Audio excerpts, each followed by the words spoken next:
Good morning, this is Chris from ampmruns, and on the horizon of upcoming releases thrown in the leak channels and rumors running around for shoes right now is the Adidas EVO SL2, and I realized I have run over 50 miles in my pair of EVO SLs, and I've never done a review beyond the roundup for the top 5 running shoes of last year, so that's what this video is going to be. After 50 miles in the EVO SL, how do I feel about it, and what are my hopes for the second version that is on the horizon and hopefully on our feet very soon? So let's talk about it. This shoe is very interesting. It kind of blew up last year. Everybody probably has a pair of EVO SLs by now and has drawn their own conclusions. So throwing my hat in the ring, I'm not going to say anything monumental that's going to change your opinion on these shoes. I just want to get it out there and see where do I think they could improve on.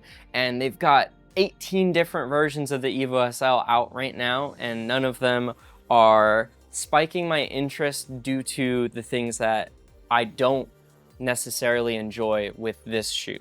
So the Adidas EVO SL, let's talk about the Magic Lightstrike Pro midsole. It runs full length with a little plastic shank in the middle. I believe it's nylon. I'll put it up on screen what it is, but it's just to keep it a little stable on this extremely unstable shoe. So the Lightstrike Pro midsole in this shoe is more similar to the Adios Pro 3's version, which is an older version of the Lightstrike Pro foam. If you've seen my review for the Adios Pro 4, you'll know that foam is extremely squishy.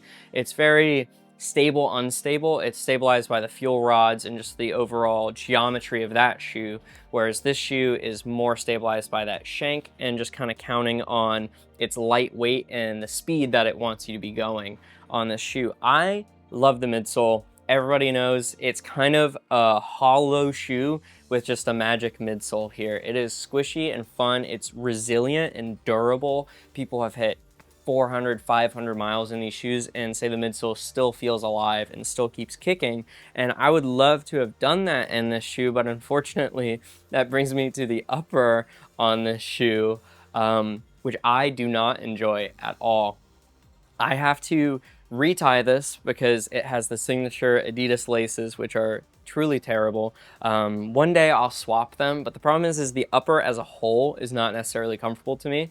So it doesn't make me want to run out and buy new laces just for this shoe because I'm not reaching for this shoe very often as is, just because of the way the upper feels. So I would love to try the EVO SL, the Woven, the EXO, or the ATR, any of the things that swap the upper but keep the midsole. I just haven't got my hands on them yet because I went all in on buying this shoe and I wish it worked a bit better for what I bought it for.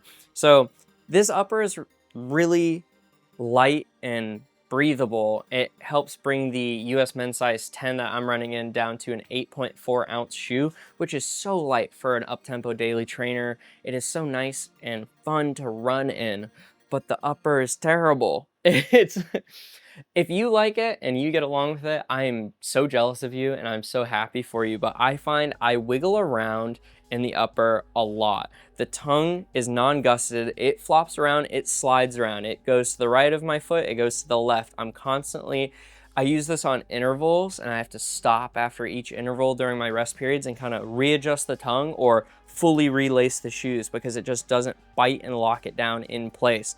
The upper is breathable, which is about the only thing going for it, but it's not, there's no structure to it. You slide around, you wiggle around. Where you're landing on the foam is where your foot's going up top. There's nothing to keep you level straight in the middle landing here. It's fully on your form and at what you're giving into the shoe. Where you're landing here is where you're landing because this will just slide around on you and will not give you any guidance for that run.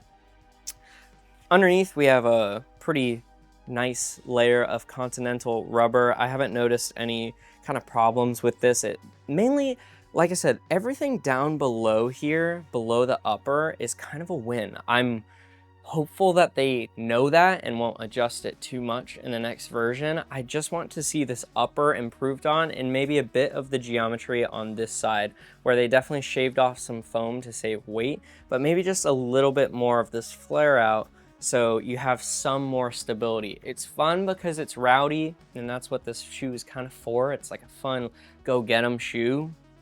You can pick up the pace so easily, and it wants to go faster, and it wants to have fun and just fly.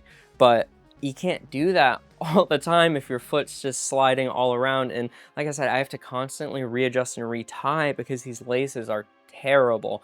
I know the ATR swaps to sawtooth laces, which would probably help it in a lot of ways. It also swaps the upper, but I know the woven changes the upper, not the laces. It's like every shoe version that they've come out with still has a part of this that I don't necessarily enjoy. Back here in the heel is very padded and plush. I have no problems with the heel counter on this shoe. I don't notice any slipping from up here. It's all around here. I wiggle around when I'm trying to strike on the midfoot.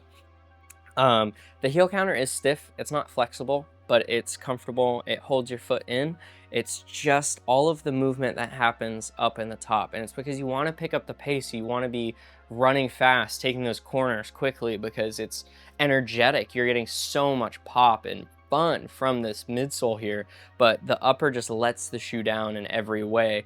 It makes me reach for other shoes when I'm going for those up-tempo runs. It's also a bit of a one-trick pony in that way because the upper is so uncomfortable that I don't want to use it for easy runs or casual runs. I would rather reach for something like the Rebel V5 here, which is why last year's roundup video, I ranked this one higher than the EVO SL, even though I think I would take this to faster paces than I would take this one to, but I think I could go those same paces in this shoe. It might not be as fun, but there's more variety that this shoe will let me go to while being comfortable than this shoe will.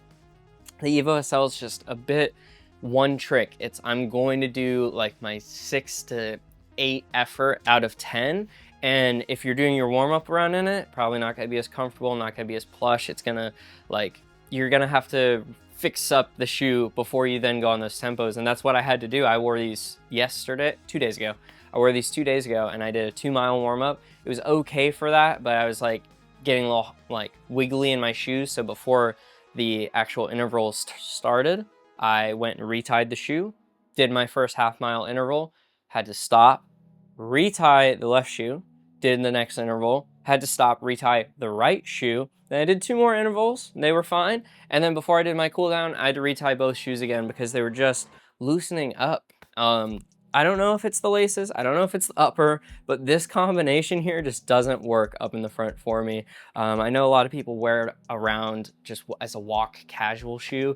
I tried that. I wore these to the theme park and I kept finding like my foot sliding into the edge here and it was really uncomfortable for me.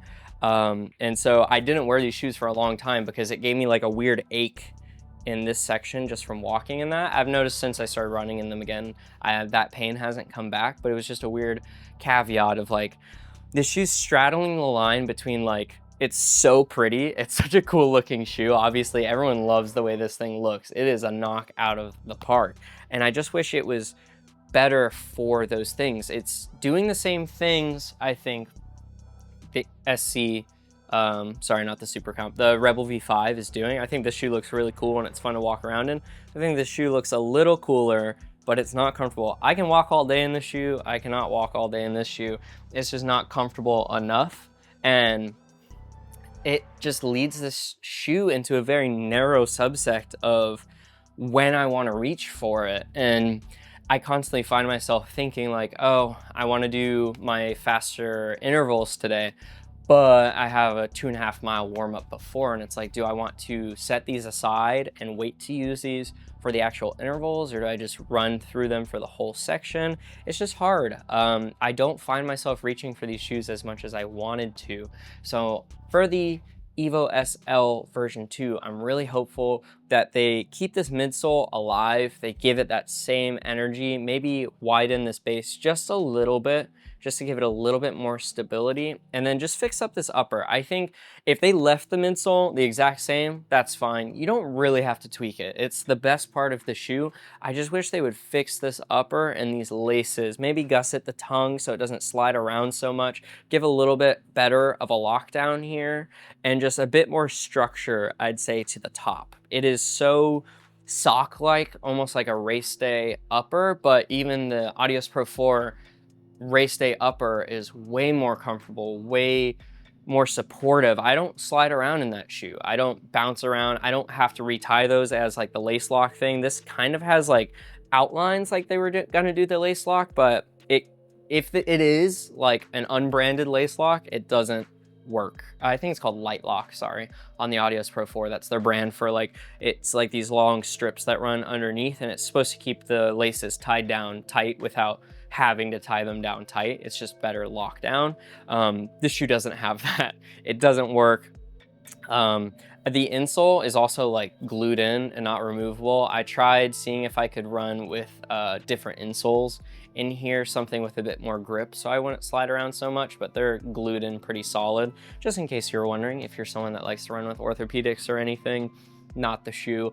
I would not run in the shoe if you have any stability needs of any kind. I think it's fun, but I think it's niche. I think it's marketed as an everyone can run in this shoe and you'll be so fast and look so cool, but I think it actually fits more into a narrow niche than the marketing and just general consensus on people recommending the shoe would lead you to believe. I just find it fits into the up-tempo slot, and that's it.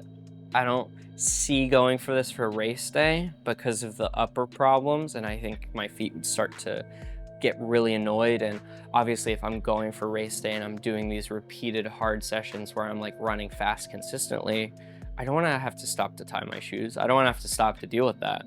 And then vice versa, if I'm doing easy runs, I just want a shoe that disappears under my foot. I just want to run, get those long miles in, and this shoe's a bit too fun and rowdy for that, which is cool because it's fun and rowdy, but then I'm not reaching for it because it's not comfortable, and it's gonna make me battle it to be comfortable by retying the laces and just fighting with it. So I'm gonna end up giving the EVO SLs a 6.5 out of 10. If I remade my top 5 shoes of last year, the shoe probably would not have made it into the top 5. I just hadn't run in it enough at that point, and I still don't reach for it very often. I go for other shoes. I go for the Rebel V5 a lot when I'm doing those slightly harder paces. I'll wager between them in my head and I'll choose this one almost every time. It's just more comfortable for those warm-ups, and then I can do 70–80% of the same speed in this shoe that I can do in this shoe, but it'll be more comfortable and I don't have to retie it. So I value that more in a shoe. So we're gonna give this one a 6.5 out of 10. I'm really excited for the second version. I really hope Adidas knows what they're doing and just fixes this upper, leaves the midsole alone, or just gives it a tiny bit, 5% more stability. Don't kill the character of this shoe, but just make it a little bit better. So thank you so much for watching. Let me know if you've run in the other versions. If you've run in the ATR, if you run in the Woven or the EXO, please let me know. If those are better, I might try and get my hands on a pair so I can see the magic that is this shoe. But if it was actually usable for how I run, my foot strike, my foot size, everything like that. So let me know if you've run in it. Let me know what you think. Let me know if you have no problems with this shoe and it's perfect for you. That's awesome. I'm really happy for you. Just let me know everything that you guys have to say about the EVO SL in the comments down below, and I'll see y'all in the next video. Thank you for watching.